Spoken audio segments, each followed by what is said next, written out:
There is a coastline that has claimed countless vessels, leaving only wreckage, driftwood, and the memory of sailors who disappeared into its fog.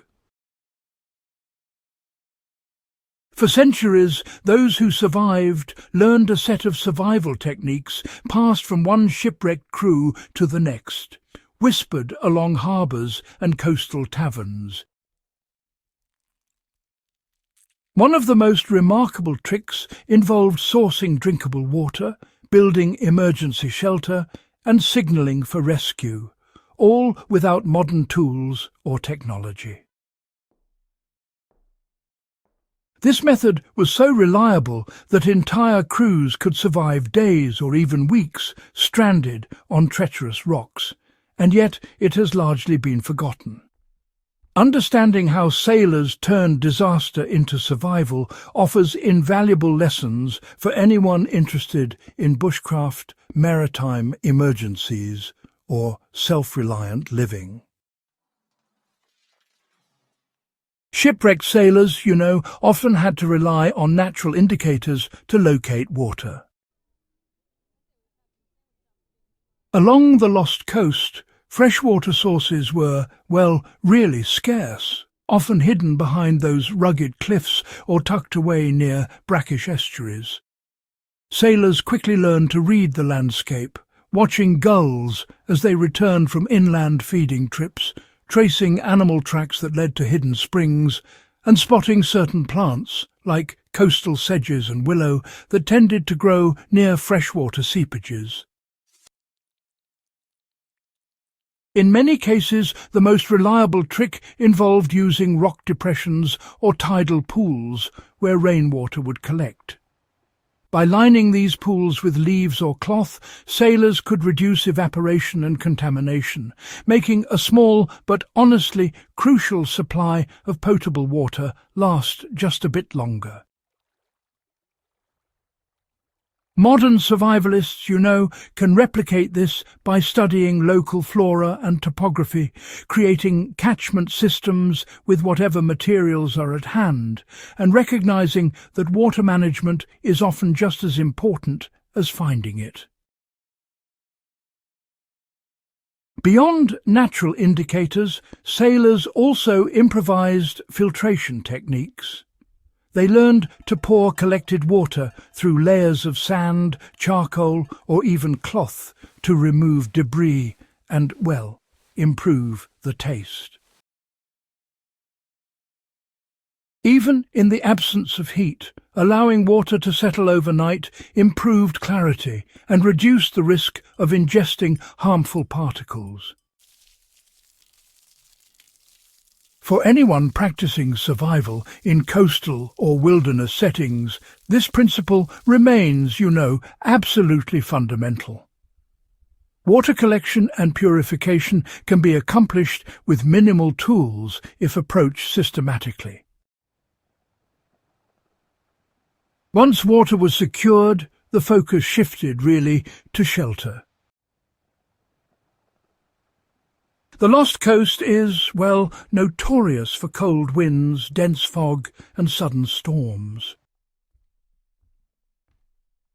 Sailors developed a technique that transformed driftwood, broken ship parts, and coastal vegetation into effective windbreaks and temporary huts. By leaning larger pieces of driftwood against a natural rock wall and interweaving smaller sticks or reed mats, they created semi-enclosed structures capable of trapping body heat.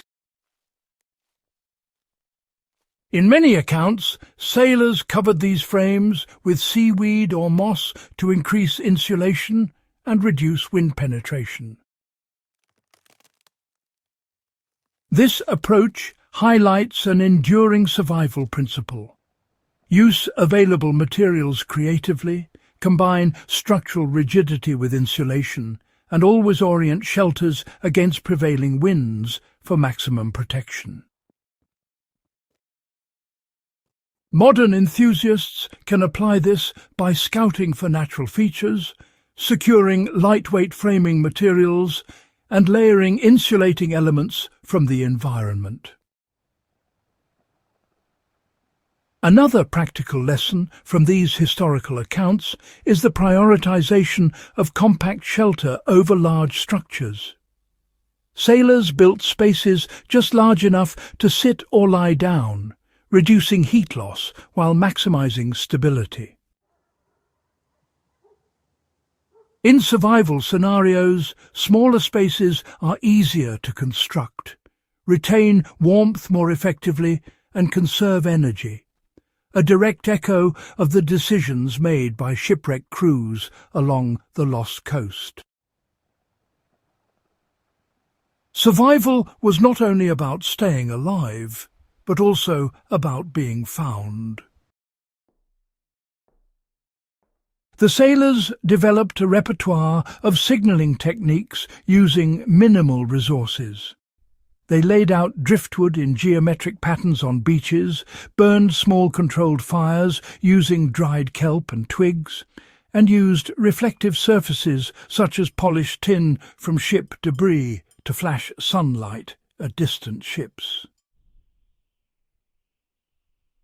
Even, basic knowledge of wind direction and tide cycles informed the placement of signals, ensuring that smoke or reflections carried as far as possible. This is a crucial lesson for modern survivalists. Signalling is only effective when combined with environmental awareness and improvisation. A mirror, foil, or even, a shiny metal tool can become a life-saving signalling device if used intelligently. The Lost Coast sailors also understood timing. Fires or reflective signals were used during daylight or twilight to maximize visibility, while smoke color and density were adjusted using damp or dry materials. So modern practitioners can, really adopt these age-old techniques by combining natural observation with everyday tools. It's important to recognize that signalling often requires just as much planning as, say, shelter or water. While water and shelter usually took priority, sailors also, needed sustenance to survive. Shellfish, seaweed, and small coastal creatures were harvested from tidal pools, while improvised traps and snares provided a much-needed source of protein. These techniques depended on careful observation of tides, animal behavior, and available materials. A simple trap constructed from driftwood and cord could capture small birds or crabs, mirroring methods recorded in historical journals. The lesson is that survival often combines immediate needs with forward planning. Securing food may require both patience and ingenuity, as sailors along the Lost Coast demonstrated time and again. Now, the Lost Coast survival trick is, a masterclass in resourcefulness.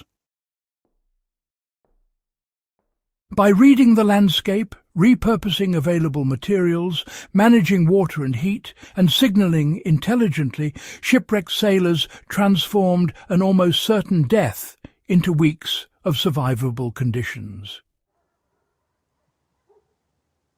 These lessons are as applicable today as they were centuries ago, offering a blueprint for anyone interested in emergency preparedness, coastal survival, or practical history.